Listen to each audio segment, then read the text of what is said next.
Kabut turun perlahan dari punggung Gunung Lawu, menutupi lereng yang seolah menggigil dalam sunyi. Di antara gemericik air sendang dan desir daun bambu, seorang pria tua bersorban kain putih duduk bersila di depan api kecil. Dialah Sabdo Palon, bekas penasehat agung Majapahit. Kini hidup menyepi setelah keruntuhan keraton yang pernah menjadi pusat dunia Jawa. Rambutnya telah memutih, matanya redup namun dalam, seperti menyimpan ribuan tahun rahasia bumi. Di sekelilingnya, batu-batu bertulis aksara Jawa kuno mengelilingi lingkaran tempat ia bertapa. Disitulah ia berbicara pada Sang Hyang Tunggal, bukan lewat kata, melainkan lewat kesadaran yang tak kasat oleh mata manusia biasa. Malam itu, angin dari arah timur berhembus membawa suara yang bukan berasal dari manusia. Palon bumi ini telah kehilangan cahayanya. Bisik suara itu. Sabdo Palon membuka mata, lalu menatap nyala api yang menari seperti menulis takdir di udara. Ia tahu, wangsit itu datang dari langit. Zaman baru akan tiba, zaman ketika manusia mulai melupakan asalnya sendiri. Ia berdiri di tepi jurang Lawu, memandang jauh ke arah barat tempat keraton Majapahit dulu berdiri megah. Kini hanya tinggal debu dan kenangan. Sang peradaban telah runtuh, gumamnya lirih. Dan yang datang menggantikannya adalah zaman tanpa keseimbangan. Sebelum fajar tiba, ia turun ke desa di kaki gunung, tempat beberapa pengikut lamanya masih tinggal. Mereka memanggilnya Eyang Palon. Di antara mereka ada seorang muda bernama Naya Genggong, yang setia menunggu setiap sabda gurunya. "Eyang," ujar Genggong, "apakah benar dunia akan berubah?" Sabdo Palon menatap ke langit. Bukan dunia yang berubah, Naya, melainkan manusia yang melupakan asal cahaya. Hari-hari berikutnya, Sabdo Palon mulai menulis naskah-naskah di atas lontar. Tulisan itu bukan sekadar mantra, melainkan simbol, lambang penyatuan antara Tuhan dan budaya manusia. Ia tahu, suatu hari ajaran ini akan menjadi pengingat bagi generasi setelahnya, agar tidak terpecah antara iman dan akar leluhur. Namun di antara keheningan Lawu, bayang-bayang gelap mulai tumbuh. Ada desas-desus bahwa pasukan dari Demak mulai menyusuri wilayah timur, menandai berakhirnya kekuasaan Majapahit. Sabdo Palon tak gentar, sebab yang ia perjuangkan bukan kerajaan duniawi, melainkan kerajaan batin, tempat Tuhan dan manusia saling memahami tanpa sekat agama maupun adat. Di malam ketiga bulan purnama, petir menyambar puncak Lawu. Dari nyala cahaya itu, Sabdo Palon melihat bayangan seekor naga raksasa yang melingkar di langit. Ia tahu itu pertanda keseimbangan dunia terguncang. Tapi ia juga tahu, setiap kehancuran membawa kelahiran baru. "Maka aku bersumpah," ucapnya, menatap api yang membentuk simbol pusaran. "Selama kebudayaan dan ketuhanan belum bersatu, aku tidak akan pergi dari bumi Nusantara." Api itu menjilat ke langit, lalu padam. Hening kembali turun. Di bawah sinar rembulan, wajah Sabdo Palon tampak damai, seolah telah menerima perannya sebagai penjaga harmoni antara dunia yang tampak dan yang tak terlihat. Dan dari lereng Gunung Lawu itulah, kisah besar simbol antara ketuhanan dan kebudayaan dimulai. Fajar menembus kabut di lereng Gunung Lawu. Embun menetes perlahan dari ujung daun pinus, dan suara burung perenjak menggema di antara pepohonan tua. Di tengah sunyi itu, Sabdo Palon duduk di depan batu besar yang ia sebut Batu Pamungkas, tempat ia biasa bermeditasi. Di hadapannya terbentang hamparan awan yang menutupi lembah, seolah dunia bawah sedang tertidur di bawah selimut putih. Malam sebelumnya, ia bermimpi tentang langit merah di timur, di mana cahaya keemasan turun membentuk sosok manusia tanpa wajah. Dalam mimpinya, sosok itu berbicara dengan suara yang bergema seperti petir dan lembut seperti air. "Palon, kau dipilih bukan untuk menentang, melainkan untuk menuntun. Akan datang zaman di mana manusia mencari Tuhan di luar dirinya. Saat itu, ingatkan mereka bahwa Sang Hyang ada di dalam setiap napas dan tanah tempat mereka berpijak." Sabdo Palon terbangun dengan keringat dingin di kening. Ia tahu, itu bukan sekadar mimpi. Itu sabda dari langit timur, wangsit suci dari Sang Hyang Tunggal. Sejak saat itu, ia mulai memahami bahwa perannya bukan sekadar penjaga kebudayaan Jawa, tetapi juga penjaga jembatan antara iman dan adat. Hari itu ia memanggil Naya Genggong, murid setianya. Mereka duduk berdua di tepi sendang kecil bernama Sendang Derajat. Tempat airnya dipercaya berasal dari mata Gunung Lawu sendiri. Genggong, ujar Sabdo Palon lirih. Akan datang agama-agama baru, membawa cahaya namun juga bayangan. Bila tidak dijaga, manusia akan bertengkar karena nama Tuhan yang sama-sama mereka agungkan. Naya menunduk, menatap bayangan dirinya di air. Lalu apa yang harus kita lakukan, Eyang? Jangan lawan cahaya baru itu, Naya. Peluklah ia dengan kebijaksanaan. Kita bukan penjaga masa lalu, tapi penuntun agar masa depan tidak kehilangan akar. Dari hari itu, Sabdo Palon mulai menulis Pustaka Simbo, kitab ajaran rahasia yang menuntun manusia mengenali Tuhan melalui harmoni dengan alam dan budaya. Dalam naskah itu tertulis, ketuhanan tanpa budaya akan kehilangan bentuk. Budaya tanpa ketuhanan akan kehilangan arah. Maka hendaknya manusia berjalan di antara keduanya, seperti angin yang tak tampak namun terasa. Kabar tentang pertapa sakti dari Lawu mulai menyebar ke berbagai penjuru Jawa. Banyak orang datang untuk meminta petuah, mulai dari petani, pendeta Hindu, hingga saudagar Islam dari pesisir. Namun Sabdo Palon tak pernah membeda-bedakan siapapun yang datang. Ia berkata, air sendang tidak memilih siapa yang akan meminumnya. Suatu malam, datang seorang tamu misterius. Lelaki itu berpakaian serba hitam, membawa tongkat kayu dan mengenakan surban kecil di kepala. Ia memperkenalkan diri sebagai Ki Mahesa Langit, pengelana dari Tanah Demak. Eyang Palon, ujarnya, aku datang membawa pesan. Zaman Majapahit telah benar-benar berakhir. Sebuah kerajaan baru tumbuh, berlandaskan syariat dari tanah seberang. Sabdo Palon memandangnya lama, lalu tersenyum tipis. Kerajaan boleh berganti, Ki Mahesa.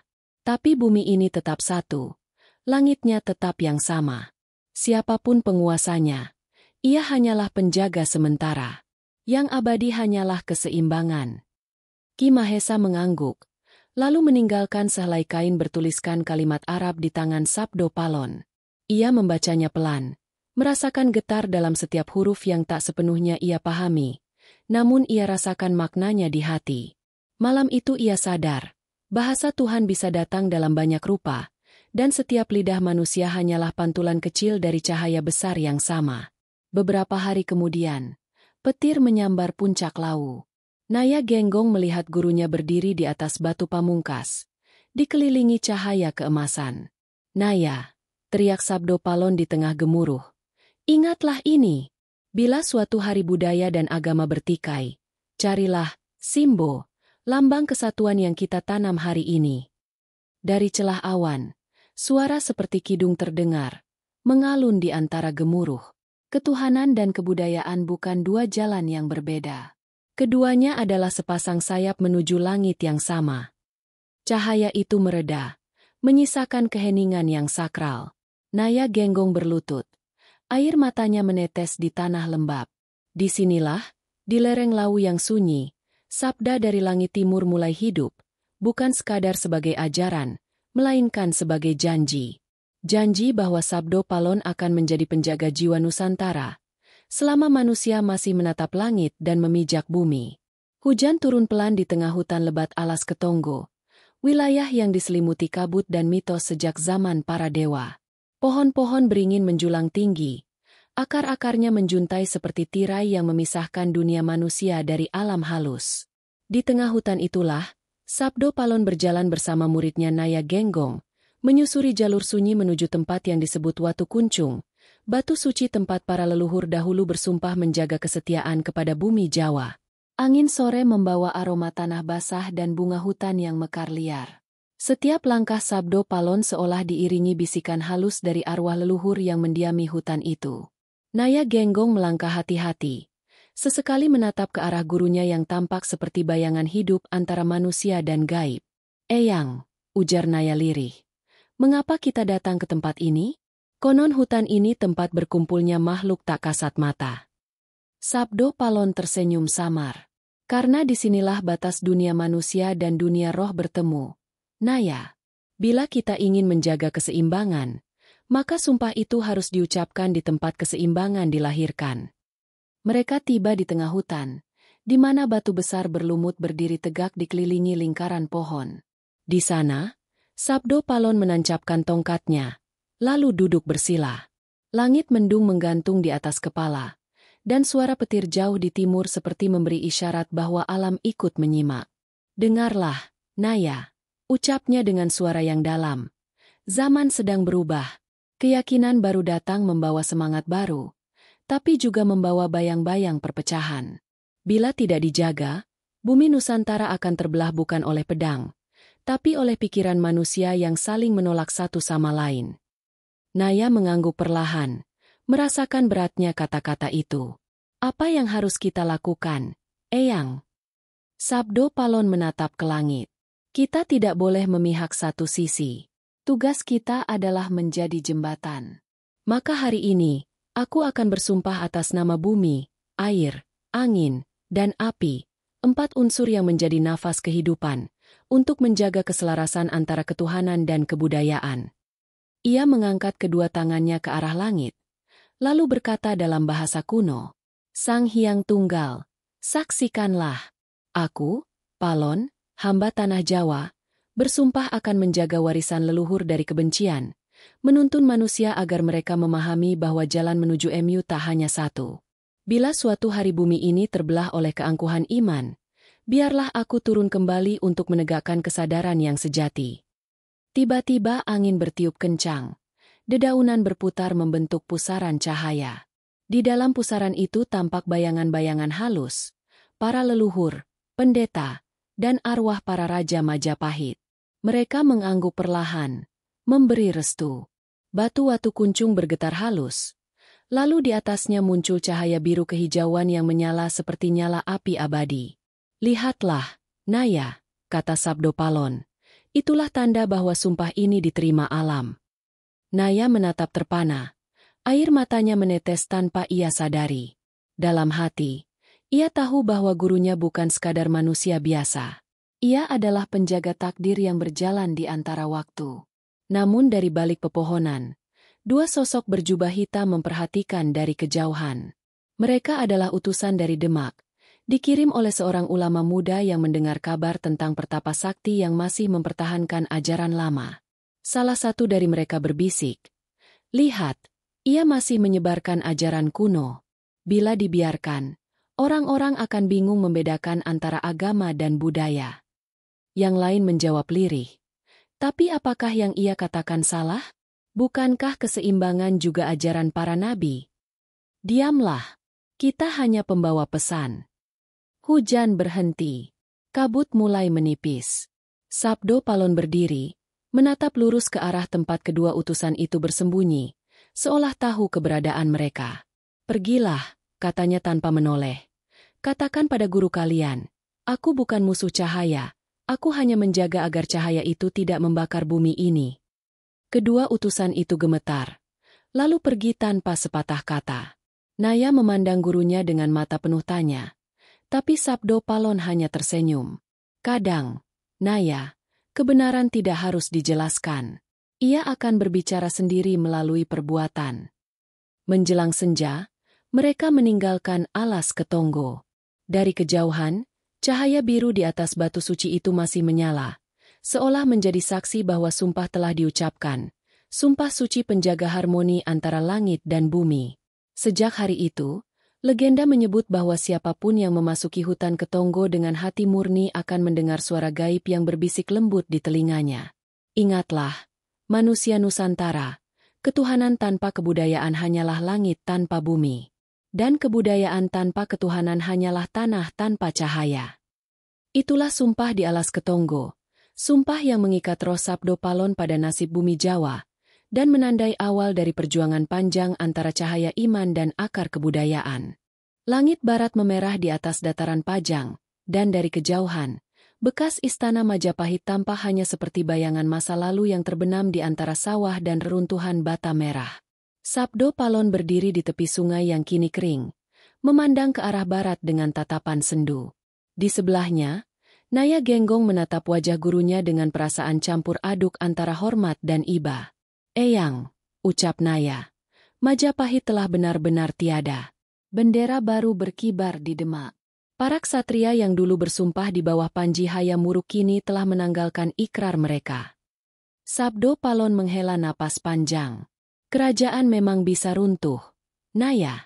Tapi yang lebih berbahaya adalah ketika iman manusia ikut runtuh bersamanya. Bila mereka hanya mengenang istana dan lupa pada jiwanya, maka tumbal zaman ini bukanlah darah, melainkan kesadaran yang hilang. Malam turun dengan cepat. Api unggun kecil mereka menari di bawah pepohonan asam tua. Di antara percikan api, Sabdo Palon membuka naskah lontar bertuliskan Simbo, ajaran yang telah ia susun di Gunung Lawu. "Inilah warisan terakhir Majapahit yang sejati," katanya lirih. "Bukan pedang, bukan emas, tapi kebijaksanaan. Kita harus menjaganya, walau zaman baru menolak mendengarnya." Naya mengangguk, menatap tulisan-tulisan kuno yang berisi tentang keselarasan antara agama, budaya, dan alam. Namun sebelum ia sempat berkata apapun, langkah kaki terdengar mendekat dari balik kegelapan. Dari arah utara muncul 3 orang berpakaian sederhana, namun wibawa mereka terpancar dari tatapan mata. Yang berjalan di depan membawa tongkat dan mengenakan serban coklat tua. "Assalamualaikum, Eyang Palon," sapa orang itu dengan suara lembut namun berwibawa. Sabdo Palon menatapnya lama. Ia tahu siapa yang datang malam itu.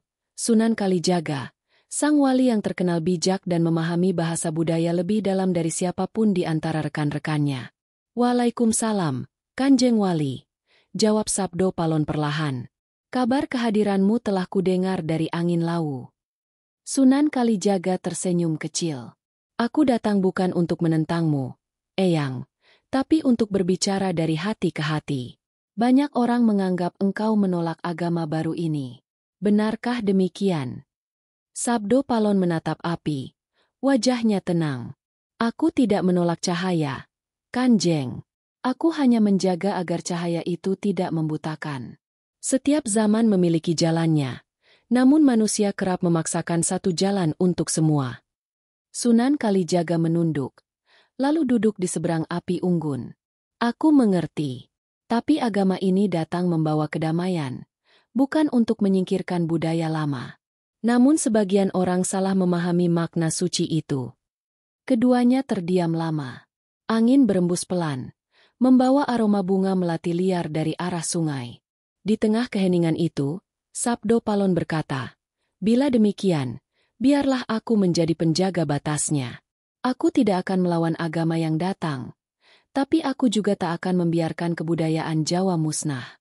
Karena tanpa akar, pohon iman pun akan tumbang." Sunan Kalijaga mengangkat pandangan, matanya berkilat lembut. "Dan bila engkau menjaga akar itu, aku akan menjaga cabangnya agar tumbuh ke langit. Mungkin jalan kita berbeda, tapi tujuannya sama, Sang Hyang Tunggal yang kita sebut dengan nama yang berbeda." Sabdo Palon tersenyum. "Maka engkaulah satu dari sedikit manusia yang memahami makna sejati dari wangsit langit timur itu, Kanjeng." Sunan Kalijaga berdiri, menancapkan tongkatnya di tanah. "Tapi ingat, Eyang, untuk menyeimbangkan zaman, selalu ada tumbalnya. Zaman tak pernah berganti tanpa pengorbanan." Kata-kata itu menggema lama di telinga Sabdo Palon. Setelah sang wali pergi, ia menatap langit malam yang mulai diselimuti mendung. "Benar, Kanjeng," gumamnya lirih. "Setiap zaman butuh tumbal. Dan bila harus ada yang menjadi korban untuk menjaga keseimbangan, biarlah itu aku." Beberapa hari kemudian, kabar datang dari pesisir. Pasukan Demak menaklukkan sisa perlawanan di wilayah timur. Banyak pertapa dan pelaku kebatinan ditangkap. Naskah-naskah kuno dibakar. Sabdo Palon tahu, waktunya semakin dekat. Ia mengumpulkan murid-muridnya di tepian Bengawan Solo. "Anak-anakku," ujarnya dengan suara berat. "Zaman Majapahit telah menyerahkan napasnya pada masa baru. Tapi jangan pernah biarkan cahaya lama padam. Bawa ajaran ini ke dalam hati, bukan ke dalam perang. Karena perang melahirkan dendam, sedangkan kesadaran melahirkan harmoni." Malam itu, Ia menenggelamkan sebagian naskah Simbo ke dasar sungai, agar kelak ditemukan oleh mereka yang siap memahaminya. Air Bengawan beriak lembut, seolah ikut meratapi akhir sebuah era. Bukan kerajaan yang hilang, katanya kepada Naya, tapi kesadaran manusia tentang jati dirinya. Maka biarlah tumbal zaman ini aku persembahkan bukan dengan darah, tapi dengan keheningan. Kabut naik dari permukaan air, menyelimuti tubuh Sabdo Palon hingga hanya bayangannya yang terlihat samar. Di balik kabut itu, terdengar suaranya bergetar seperti mantra. Zaman boleh berganti, tapi aku tetap di sini, menjadi saksi antara ketuhanan dan kebudayaan, hingga keduanya bersatu dalam satu nafas. Dan malam itu, sungai yang tenang menjadi saksi, tumbal sebuah zaman telah lahir, bukan dari kematian, tapi dari kesediaan seorang bijak menanggung perpecahan manusia dengan cinta dan doa. Air Bengawan Solo mengalir tenang di bawah cahaya rembulan. Dari permukaannya, bayangan langit tampak bergetar pelan, seolah bumi dan langit sedang berdialog dalam bahasa yang hanya dipahami oleh yang tercerahkan. Di tepian sungai itu, Sabdo Palon duduk bersila di atas batu datar. Tongkatnya tertancap di samping, matanya terpejam seperti menatap ke dalam dimensi yang tak terlihat. Di belakangnya, Naya Genggong menjaga dalam diam, sementara suara jangkrik dan gemericik air menjadi irama alam malam itu. Beberapa hari telah berlalu sejak pertemuan dengan Sunan Kalijaga di Pajang. Namun sabda sang wali itu masih bergema di benak Sabdo Palon. Zaman tak pernah berganti tanpa tumbal. Kata-kata itu menjadi cambuk kesadaran bahwa perubahan yang sedang terjadi bukanlah sekadar pergantian kekuasaan, tetapi juga pergeseran ruh peradaban. Malam itu, dari arah barat datang cahaya lentera. Sosok berjubah coklat berjalan perlahan di tepi sungai. Langkahnya mantap meski tanah licin oleh embun. Ketika ia semakin dekat, Sabdo Palon membuka mata. "Aku tahu kau akan datang lagi, Kanjeng Wali," katanya lembut. Sunan Kalijaga tersenyum tipis, menunduk memberi hormat. "Aku datang bukan sebagai utusan, Eyang, melainkan sebagai saudara yang ingin menimba ilmu dari samudera kebijaksanaanmu." Mereka duduk berhadapan, dua sosok yang berbeda zaman dalam satu tubuh Nusantara. Satu mewakili kebudayaan lama yang menembus langit, satu mewakili iman baru yang menunduk pada Yang Maha Tunggal. Di antara mereka, Bengawan Solo mengalir seperti garis pemisah dan sekaligus jembatan antara dua dunia. "Eyang," ucap Sunan Kalijaga, "aku memahami ajaran Simbo yang engkau tanam di hati murid-muridmu. Tapi sebagian orang menganggap ajaranmu kabur, terlalu bebas, terlalu dekat dengan kebatinan. Mereka takut akan kehilangan batas." Sabdo Palon menatap air yang beriak. "Batas hanyalah ilusi bagi yang belum mengenal kedalaman, Kanjeng. Ketuhanan sejati tidak membatasi, melainkan merangkul. Yang membuat manusia terpisah bukan Tuhan, tapi ketakutan mereka terhadap perbedaan." Sunan Kalijaga terdiam sejenak, lalu berkata, "Benar, namun manusia butuh bentuk untuk memahami yang tak berbentuk. Bila iman tanpa wadah, ia akan menguap tanpa makna. Bukankah budaya adalah wadah itu?" Sabdo Palon tersenyum. "Maka engkau sudah memahami makna Simbo itu sendiri." Angin malam berembus lembut, membuat lentera di tangan Kalijaga bergetar. "Kanjeng," lanjut Sabdo Palon, "aku tidak menolak agama barumu. Tapi lihatlah, banyak yang datang membawa pedang, bukan cinta. Mereka memaksa lidah bumi ini untuk mengucap dalam bahasa langit asing. Aku khawatir, bila akar kebudayaan ini dicabut, manusia akan kehilangan arah dalam menyembah." Sunan Kalijaga menatap dalam. "Aku tahu. Karena itu aku datang bukan dengan pedang, tapi dengan tembang." Ia kemudian mengambil seruling bambu dari balik jubahnya dan meniup pelan. Suaranya mengalun lembut, membentuk melodi yang memantul di air sungai. Nada-nadanya bukan Arab, bukan Jawa, tapi sesuatu di antara keduanya. Harmoni yang seolah menyatukan dua dunia. Sabdo Palon memejamkan mata, mendengarkan. Dalam keheningan itu, ia melihat cahaya emas turun di atas permukaan air, membentuk simbol lingkaran dengan titik di tengah, simbol kesatuan. "Lihatlah, Kanjeng," katanya perlahan. "Itulah yang kumaksud. Agama dan budaya bukan dua sisi yang harus bertentangan, melainkan dua tangan yang saling menopang untuk menegakkan manusia menuju cahaya. Sunan Kalijaga berhenti meniup serulingnya, lalu menatap simbol cahaya di sungai yang berkilau lembut. Dan cahaya itu hanya muncul bila manusia berhenti menghakimi satu sama lain, katanya pelan. Sabdo Palon menatapnya dengan kagum. Kau telah melewati batas antara iman dan kebijaksanaan, Kanjeng.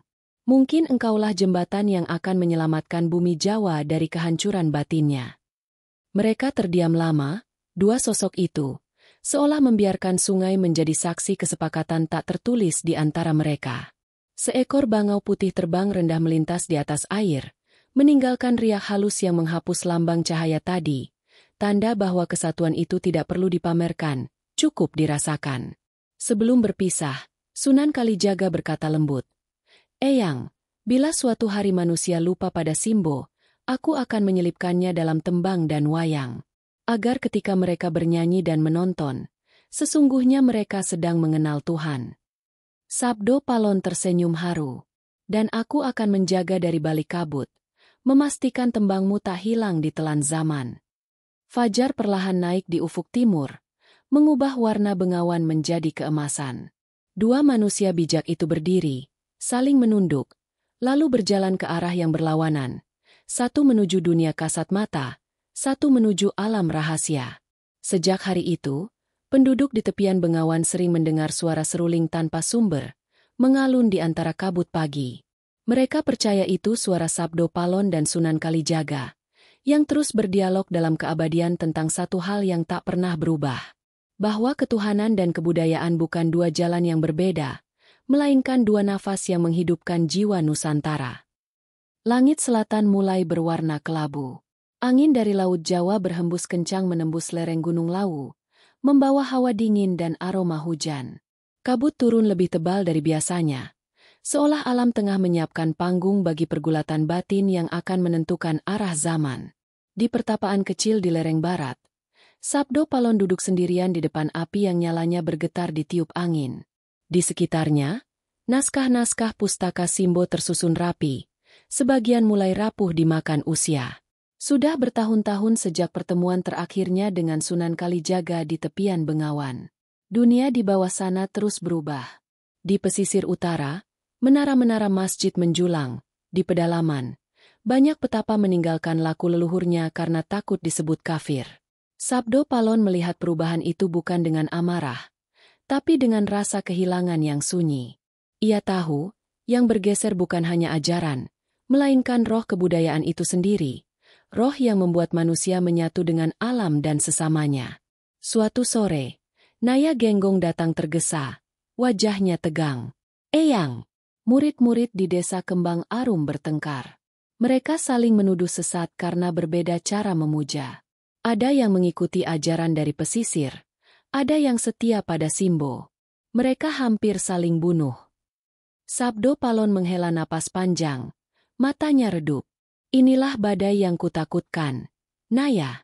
Bukan badai dari langit, tapi badai dari hati manusia yang merasa paling benar.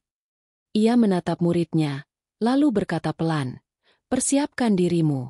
Malam ini kita akan pergi ke sana. Ketika malam turun, mereka tiba di desa Kembang Arum. Petir menyambar di kejauhan, dan hujan turun deras mengguyur tanah. Di tengah balai desa, dua kelompok warga saling berhadapan dengan wajah penuh kebencian.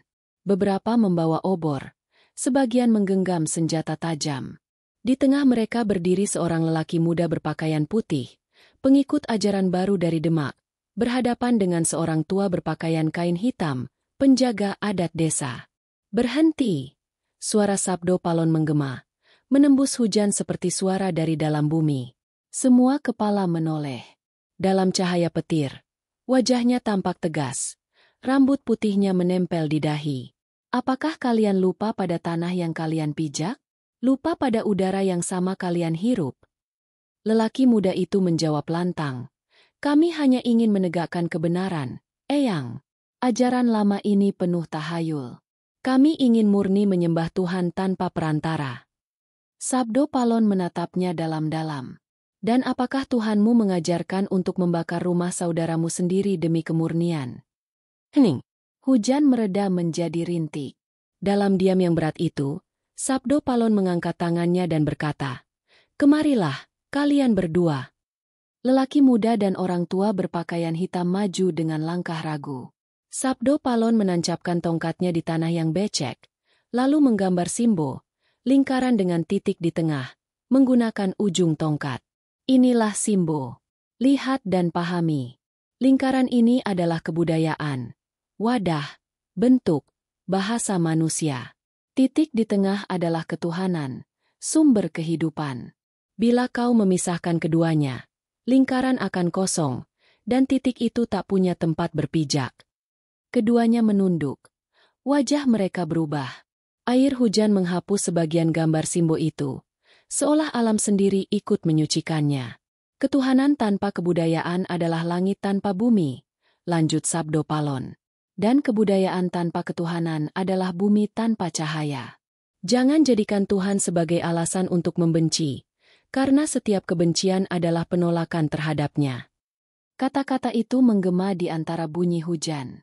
Perlahan, para warga mulai menurunkan senjata. Lelaki muda yang tadi berteriak kini berlutut, menatap tanah. "Eyang, aku malu. Aku mencari Tuhan di langit. Padahal ia selalu ada di dalam hati dan tanah tempat aku berdiri." Sabdo Palon mengangguk pelan. "Itulah yang selama ini ingin aku ajarkan. Simbol bukan lambang agama baru, tapi jembatan kesadaran agar manusia tidak tersesat dalam bayang-bayang keyakinannya sendiri." Malam itu, setelah badai reda, warga desa bersama-sama menyalakan api unggun di tengah alun-alun. Mereka bernyanyi dengan bahasa lama dan berdoa dengan nama baru, dalam harmoni yang indah.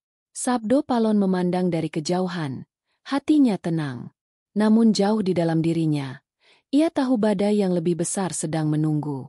Alam bergetar, dan suara dari langit terdengar lirih memanggil. "Palon, kesabaranmu akan diuji. Simbol akan tercerai sebelum bersatu kembali.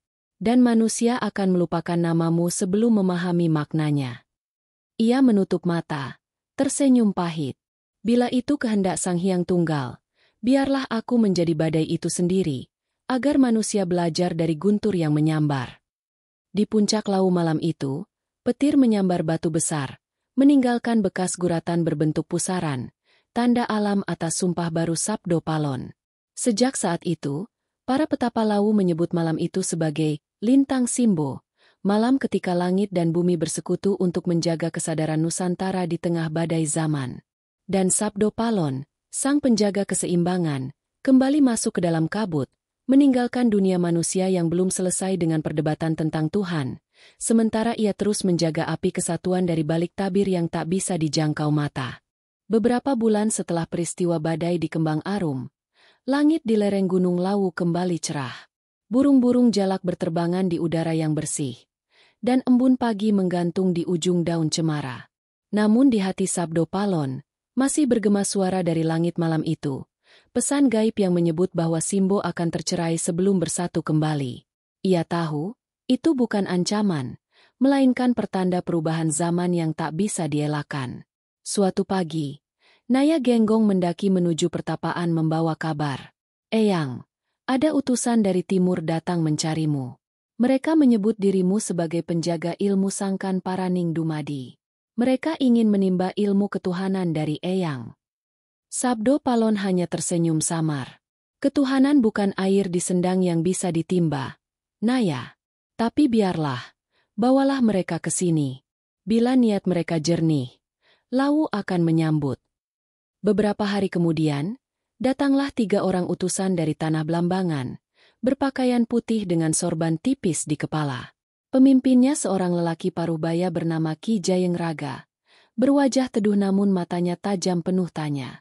"Kami datang dari jauh untuk mencari makna keseimbangan, Eyang." Di timur, orang-orang mulai melupakan asal. Mereka menyembah Tuhan tapi melupakan bumi. "Kami ingin memahami bagaimana caranya menyatukan langit dan tanah tanpa menodai keduanya." Sabdo Palon memandang mereka lama.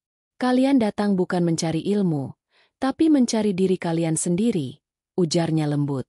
Baiklah, malam nanti ikutlah denganku ke Sendang Derajat. Di sana, air bumi bertemu dengan cahaya langit. Malam tiba, bulan separuh menggantung di atas Lawu. Sabdo Palon berjalan pelan menuju Sendang Derajat, diikuti para utusan dan Naya Genggong. Air sendang itu tampak bening berkilau, memantulkan cahaya bulan seperti cermin alam. Di sekelilingnya, angin berputar pelan, membawa aroma bunga kantil. Duduklah, kata Sabdo Palon. Lepaskan jubah, lepaskan nama, lepaskan doa yang kau hafal. Karena di sini, tak ada yang lebih tinggi dari yang lain. Ketiganya menuruti. Mereka menatap air yang tenang, menunggu. Sabdo Palon menancapkan tongkat kayunya ke tanah, lalu berkata lirih, "Wahai sang cahaya yang tak bernama, wahyukanlah hakikat pada mereka yang mencari dengan hati." Tiba-tiba, angin berhenti. Langit menjadi sangat terang seolah fajar turun lebih cepat. Dari permukaan sendang, muncul kilatan cahaya berputar membentuk pusaran lembut. Cahaya itu memantul ke wajah masing-masing, memperlihatkan bayangan masa lalu mereka, keserakahan, kebanggaan, dan luka-luka batin yang selama ini disembunyikan. Ki Jayengraga menatap cahayanya sendiri dan bergetar. "Eyang, apakah ini cahaya Tuhan?" Sabdo Palon menjawab dengan suara seperti bergema dari dalam bumi. "Cahaya itu bukan Tuhan, tapi bayangannya dalam dirimu. Jika engkau tidak mengenal bayanganmu, bagaimana bisa mengenal sumbernya?" Air sendang bergolak perlahan, dan dari dalamnya muncul bayangan Simbo, lingkaran dengan titik cahaya di tengahnya. Namun kali ini, titik itu berdenyut hidup, menyinari wajah semua yang hadir. Sabdo Palon berdiri tegak, tongkatnya bergetar halus. Inilah Simbo Derajat, lambang kesadaran ketika manusia memahami bahwa ketuhanan bukan berada di luar dirinya, melainkan di dalam kebudayaannya sendiri. Para utusan itu menangis. Mereka merasa seolah seluruh beban hidup mereka luluh bersama air sendang. Ki Jayengraga bersujud. "Eyang, kami datang untuk mencari Tuhan di puncak, tapi ternyata ia bersemayam dalam diri dan dalam tanah yang kami injak." Sabdo Palon menatap bulan, lalu berkata pelan, "Begitulah hakikatnya. Ketuhanan tanpa kebudayaan membuat manusia terasing dari dirinya sendiri. Dan kebudayaan tanpa ketuhanan menjadikan manusia sombong seperti dewa yang lupa asal." Malam itu, cahaya dari Sendang Derajat menembus langit, terlihat dari desa-desa di bawah gunung. Orang-orang yang melihatnya berbisik, "Lawu menyala, tanda dari Sang Palon." Mereka tidak tahu bahwa malam itu, Simbo telah hidup kembali dalam bentuk baru, bukan hanya lambang, tapi kesadaran yang terlahir dari perjumpaan antara air dan cahaya, bumi dan langit, manusia dan ilahi. Sebelum fajar, Sabdo Palon memandang murid-murid barunya. "Kembalilah ke timur. Ajarkan apa yang kau temukan malam ini, tapi jangan sebut namaku. Biarlah manusia mengenal kebenaran tanpa terikat sosok. Bila suatu saat dunia melupakan Simbo, maka saat itulah benihnya tumbuh di hati mereka." Ki Jayengraga dan dua pengikutnya menunduk hormat, lalu turun gunung dalam keheningan. Sementara Sabdo Palon menatap kembali ke air sendang yang kini tenang, dan berbisik pada dirinya sendiri. "Simbo telah hidup lagi. Tapi berapa lama manusia mampu menjaganya sebelum mereka saling berebut atas nama kebenaran itu sendiri?" Kabut naik perlahan, menutup pemandangan. Dari balik kabut, hanya sisa cahaya sendang yang masih berkilau seperti mata bumi yang terus mengawasi. Dan di antara suara jangkrik, terdengar lirih suara Sabdo Palon. "Selama masih ada air yang memantulkan cahaya, selama itu pula aku akan menjaga keseimbangan antara Tuhan dan kebudayaan manusia." Pagi itu, kabut di lereng Gunung Lawu menipis pelan, memperlihatkan sinar mentari yang lembut menembus pepohonan pinus. Di bawah cahaya itu, Sabdo Palon berdiri menatap jauh ke lembah. Ia tahu, ketiga utusan dari timur telah membawa ajaran Simbo Derajat ke tanah mereka. Namun di hatinya, tumbuh rasa khawatir, bukan pada kesetiaan mereka, tapi pada bagaimana manusia akan memelintir makna kebenaran sesuai kehendak hatinya sendiri. "Eyang," suara Naya Genggong memecah keheningan. "Aku bermimpi aneh semalam. Aku melihat para leluhur menangis di tepi sungai besar. Airnya hitam, dan di atasnya mengapung naskah-naskah tua terbakar. Apakah itu pertanda buruk? Sabdo Palon menatap muridnya dengan pandangan sendu. Itu bukan sekadar mimpi, Naya. Itu peringatan. Leluhur mulai dilupakan. Manusia mulai menyembah huruf, tapi melupakan makna. Ia menoleh ke arah timur, di mana cahaya mentari semakin terang. Mari, kita pergi ke dataran rendah. Aku ingin melihat sendiri bagaimana manusia kini menafsirkan Simbo. Mereka berjalan menuruni gunung selama 3 hari 3 malam. Di sepanjang perjalanan, Sabdo Palon melihat perubahan yang membuatnya terdiam lama. Sawah-sawah luas kini terbengkalai karena orang-orang sibuk membangun tempat ibadah yang megah. Anak-anak tak lagi menari di bawah bulan. Mereka diajari hanya untuk menghafal doa tanpa tahu maknanya. Gamelan di pendapa desa sunyi, sementara menara baru berdiri tinggi menggantikan patung penjaga desa. Ketika mereka tiba di desa Watu Lumbung, mereka mendapati kerumunan besar di alun-alun. Di tengahnya, seorang pemuka agama berpakaian putih sedang berpidato dengan lantang. Tinggalkan adat lama. Itu semua peninggalan sesat. Tuhan tidak butuh sesaji, tidak butuh tarian, tidak butuh gamelan. Ia hanya ingin kita tunduk. Sabdo Palon berdiri di antara kerumunan tanpa berkata apa-apa. Ia melihat di sekitar. Banyak wajah ragu dan takut. Ada yang ingin mempertahankan tradisi leluhur, tapi tak berani melawan kata-kata itu. Setelah sang pemuka selesai berbicara, Sabdo Palon maju perlahan. Wahai anak muda, suaranya lembut tapi menggema. Kau bilang Tuhan tak butuh tarian. Tapi siapa yang menciptakan tubuh untuk menari? Kau bilang ia tak butuh gamelan. Tapi siapa yang memberi manusia telinga untuk mendengar harmoni? Kerumunan hening. Sang pemuka memandangnya dengan heran. Siapa engkau? Orang tua?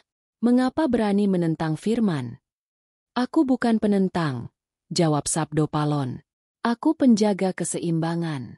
Ketika engkau menghapus kebudayaan atas nama kesucian, sesungguhnya engkau sedang menghapus cermin tempat Tuhan memantulkan wajahnya di dunia.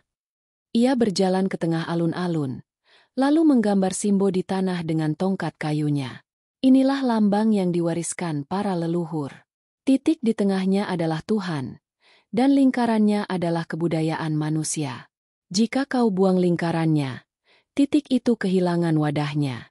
Manusia akan kehilangan arah, karena mereka tak lagi punya bahasa untuk menyebut cinta. Beberapa orang tua desa menunduk menangis. Mereka merasa kata-kata itu membangunkan sesuatu yang lama tertidur di hati mereka. Sementara sang pemuka masih terdiam, wajahnya tak lagi penuh amarah. Aku hanya takut, katanya pelan, bahwa manusia akan lebih sibuk dengan seni daripada Tuhan. Sabdo Palon tersenyum. Seni adalah jalan menuju Tuhan bila dilakukan dengan kesadaran. Leluhur kita menari bukan untuk memuja diri, tapi untuk menyatu dengan irama alam. Mereka membuat sesaji bukan untuk menyuap dewa, tapi untuk mengingatkan diri bahwa hidup harus memberi sebelum menerima. Angin bertiup lembut, membawa aroma bunga kenanga dari lereng Lawu. Di langit, awan membentuk pusaran seperti Simbo, seolah alam ikut menyetujui ucapan itu. Orang-orang mulai berlutut, dan di tengah mereka, Sabdo Palon menutup matanya, berdoa dalam diam. Malamnya, di pendapa desa, warga berkumpul. Gamelan yang lama terdiam mulai ditabuh pelan. Anak-anak menari di bawah cahaya obor, sementara para sesepuh menuturkan kisah leluhur. Sabdo Palon duduk di pojok, menatap api unggun. Naya, katanya pelan, lihatlah, leluhur tak pernah benar-benar mati. Mereka hanya tertidur dalam ingatan manusia. Naya Genggong menatapnya kagum. Eyang, apakah ini artinya manusia mulai sadar kembali? Sabdo Palon menggeleng perlahan. Belum. Ini baru percikan kecil di tengah gelap. Masih banyak yang akan menolak. Masih banyak yang akan berperang atas nama Tuhan. Tapi selama satu anak kecil mau menari dengan hati murni, selama satu orang tua masih menabuh gamelan dengan cinta, maka jiwa leluhur tetap hidup. Ia menatap bintang-bintang yang berkilau di langit, lalu berbisik. Leluhur adalah cermin masa depan. Barang siapa melupakannya, akan berjalan tanpa bayangan di bawah matahari. Di kejauhan, suara gong terakhir malam itu bergema panjang, menembus lembah dan hutan, seakan memberi salam pada roh-roh tua yang menjaga bumi Nusantara. Sabdo Palon berdiri perlahan, memandang api unggun yang mulai padam. "Mari, Naya," ujarnya lirih. "Perjalanan kita belum selesai. Masih ada satu tempat terakhir yang harus kita datangi, tempat di mana manusia akan diuji. Apakah mereka benar-benar memahami makna Simbo, atau hanya memujanya sebagai lambang kosong?" Dan di bawah sinar bulan purnama, keduanya berjalan menuju arah barat, meninggalkan desa yang kini penuh cahaya doa dan nyanyian, menuju takdir yang akan menutup kisah panjang antara ketuhanan dan kebudayaan. Malam itu, bulan purnama menggantung sempurna di atas Gunung Lawu, memantulkan cahaya ke tanah seperti lentera raksasa dari langit. Sabdo Palon dan Naya Genggong telah menempuh perjalanan panjang, menembus hutan, lembah, dan desa-desa yang berubah. Kini mereka tiba di puncak tertinggi, tempat yang disebut Hargo Dumilah, di mana langit seolah begitu dekat hingga tangan manusia bisa meraba bintang. Di sanalah, Sabdo Palon tahu, takdir terakhirnya menunggu, antara ketuhanan dan kebudayaan, antara langit dan bumi. "Eyang," kata Naya Genggong dengan napas tersengal. "Apakah ini akhir perjalanan kita?" Sabdo Palon tersenyum samar. "Akhir bukanlah penutupan, Naya. Ia hanya pintu menuju awal yang lebih dalam. Disinilah aku akan meninggalkan jasadku, tapi bukan ajaranku." Kabut tipis menari di sekitar mereka. Di tengah kabut itu, berdiri batu besar berlumut, diukir dengan simbol tua, lingkaran Simbo. Batu itu bersinar samar dalam cahaya bulan. "Batu ini," ujar Sabdo Palon, "adalah penanda perjanjian antara roh bumi dan langit. Dahulu, para leluhur menanamnya sebagai titik pertemuan dua kesadaran, keilahian dan kemanusiaan. Kini, waktunya aku mengembalikan janji itu." Ia menancapkan tongkatnya ke tanah. Tanah berguncang halus, dan dari dalamnya muncul semburat cahaya biru kehijauan. Angin bertiup lebih kencang, membawa gema suara yang tak kasat mata. Dari kejauhan terdengar bisikan ribuan suara leluhur, seolah seluruh roh Nusantara bangkit untuk menyaksikan upacara itu.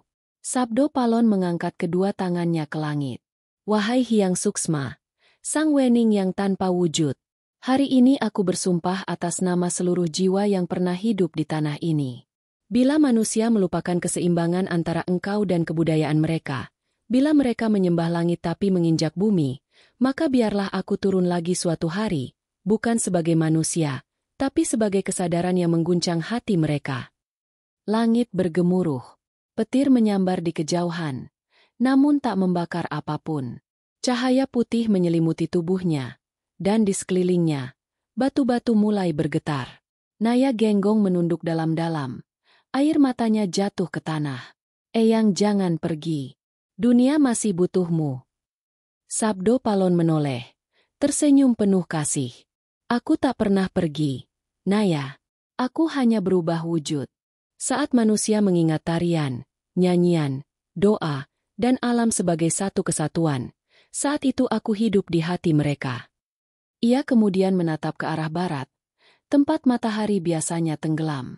"Ketika dunia diliputi kegelapan, dan manusia kehilangan makna tentang Tuhan, aku akan kembali dalam bentuk yang mereka pahami, mungkin sebagai bisikan angin, mungkin sebagai suara dalam mimpi, mungkin sebagai petir yang membelah kesombongan."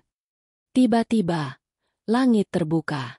Cahaya seperti tirai turun dari awan, melingkupi Sabdo Palon. Naya Genggong menjerit, berlari ingin meraih gurunya, tapi tangan itu hanya menyentuh udara kosong. Tubuh Sabdo Palon perlahan larut dalam cahaya, menjadi kabut bercahaya yang berputar mengelilingi batu Simbo. Dari dalam pusaran itu, terdengar suaranya bergema. "Ketuhanan tanpa kebudayaan akan kehilangan wajah. Kebudayaan tanpa ketuhanan akan kehilangan jiwa. Maka simpanlah Simbo dalam hatimu, karena di sanalah Tuhan dan manusia bersatu." Cahaya itu perlahan memudar, meninggalkan hanya tongkat kayu dan batu Simbo yang kini bersinar lembut. Naya Genggong berlutut, menggenggam tanah yang masih hangat. "Eyang, Aku bersumpah akan menjaga ajaranmu. Selama napas masih ada, aku akan menyalakan Simbo di hati manusia. Hari berganti. Naya Genggong membangun padepokan kecil di kaki Lawu, di tepi sendang derajat. Ia menulis ulang seluruh ajaran eyangnya dalam serat yang disebut serat Simbo Palon. Namun ia tidak menulis nama gurunya di sana, hanya simbol lingkaran dan titik di tengah. Ia tahu, sebagaimana pesan gurunya, biarlah nama dilupakan, asalkan makna hidup. Berabad-abad kemudian, serat itu ditemukan kembali oleh para pujangga Jawa. Sebagian memahami maknanya, sebagian menuduhnya sesat. Namun ajarannya terus hidup dalam bentuk lain, dalam seni, dalam tembang, dalam cara orang Jawa menyapa alam dengan hormat, dan dalam keyakinan bahwa Tuhan bukan hanya di langit, tapi juga di dalam tanah, dalam air, dalam napas kehidupan itu sendiri. Dan setiap kali petir menyambar puncak Lawu, para pendeta gunung berkata dengan hormat, "Itu sabdo Palon yang mengingatkan manusia." Setiap kali gamelan berbunyi di malam purnama, setiap kali seorang penari menundukkan kepala sebelum menari, roh sabdo Palon hadir, menjaga keseimbangan yang tak pernah mati. Di langit Lawu yang berwarna ungu menjelang fajar, kabut berputar membentuk lingkaran, dan di tengahnya muncul satu bintang terang seperti titik cahaya, Simbo terakhir, tanda bahwa sumpah sabdo Palon masih hidup di antara manusia yang mengingat asalnya. Dan begitulah akhir kisahnya, bukan kematian, tapi penyatuan. Sabdo Palon tidak lenyap. Ia menjadi napas Nusantara, menjadi jembatan antara ketuhanan dan kebudayaan, agar manusia tak lupa bahwa keduanya adalah satu.